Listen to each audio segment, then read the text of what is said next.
to extend artificial intelligence and other levels of technology are really key in promoting cardiovascular medicine and improving access to care. One of the key things we talk about is these technologies should be relevant to us because some of them have been studied in other communities and are usually not easy just to bring them in and apply to.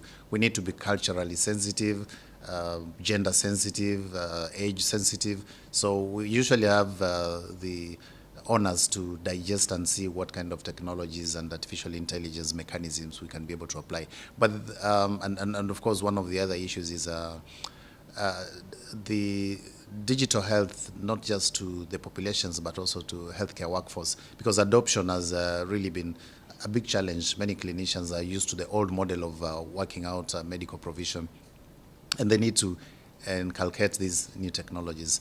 The involvement or incorporation of these technologies into existing healthcare systems can also be quite robust, where a certain hospital or institution already has its mechanism of how to take care of patients. When you add on these new systems that are not necessarily integrated, it's like double work for the healthcare provider. So we're encouraging healthcare facilities to see how they can integrate these systems into their existing healthcare workflows so that it can be very easy to use. But where it has been adopted and accepted, it really reduces some of the challenges.